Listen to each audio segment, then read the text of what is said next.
નમસ્કાર મિત્રો, સ્વાગત છે તમારું આપ સૌની સિયારી ચેનલ ગુજરાતી સાહિત્ય વિદ નિકુંજ યુટ્યુબ ચેનલમાં. હું નિકુંજ ફરમાલ આપ સૌનું તહેદિલ સ્વાગત કરું છું. તો મિત્રો, વિડીયો શરૂ કરતાં પહેલાં ખાસ વાત કરવી છે. મિત્રો, અમે તમારા માટે ગમે તે રીતે ગમે ત્યાંથી માહિતી એકત્ર કરીએ છીએ અને ગમે તે રીતે તમને માહિતી તમારા સુધી પહોંચાડીએ છીએ.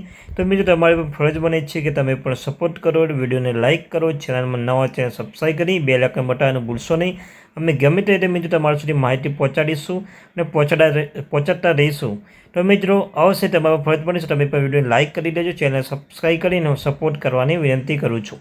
તો મિત્રો, આજના વિડીયોમાં ચર્ચા કરીશું કેન્દ્ર સરકારની જેમ રાજ્ય સરકારે પણ પેન્શનરો અને નિવૃત્ત કર્મચારીઓ માટે જાહેર કર્યા આ મહત્ત્વના લાભો.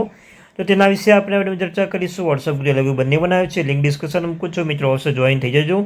તો ચાલો મિત્રો, વધારે સમય ન બગાડતા આજના વિડીયોની શરૂઆત કરું છું. તો મિત્રો, આજે રાજ્ય સરકાર તેના કર્મચારીઓની પેન્શનો માટે મોંઘવારી ભથ્થુમાં નોંધપાત્ર વધારો કરવાની જાહેરાત કરી છે. 4% વધારો દર્શાવે છે. સત્તાવાર આદેશ જારી કરીને આ નિયમનું ઝડપી પાલન કરવામાં આવ્યું હતું. આ પગલાંથી રાજ્ય સરકાર સાથે સંકળાયેલા કર્મચારીઓ નોંધપાત્ર નાણાકીય રાહત ટેકો મળવાની અપેક્ષા છે. ડીએ વધારવા માટે કર્મચારીઓની સતત વિનંતીઓ જવાબમાં આવે છે. તેમની ચિંતાઓ દૂર કરવા માટે સરકારે પ્રતિબદ્ધતા પ્રદર્શિત કરે છે.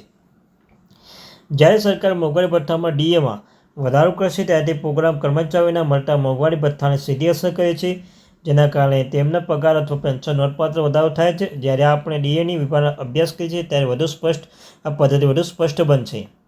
અનિવાર્યપણે જેમ જેમ ફુગાવાનો દર વધે છે તેમ તમારા પૈસાની ખરીદ શક્તિ ઘટે છે.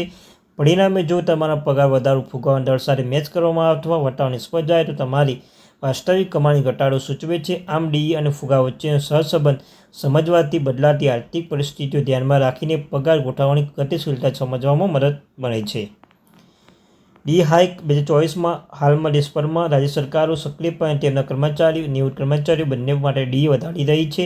આ પગલાંથી મોટી સંખ્યામાં વ્યક્તિઓ લાભ થવાની અપેક્ષા છે જે હોળીના તહેવારો પહેલાં સમયસર સંકેત તરીકે સેવા આપે છે. સરકારી કર્મચારી નિવૃત્ત લોકો માટે ડીએમાં વધારો સીધી તેમના ઘરેથી પગાર પર અસર કરે છે. પરિણામે, કર્મચારીની સતત માંગ છે કે સરકારની પ્રવર્તમાન આર્થિક પરિસ્થિતિઓ સાથે વધુ સારી રીતે સંરેખિત કરવા માટે ડીએ દર વધારવાની વિનંતી કરે છે.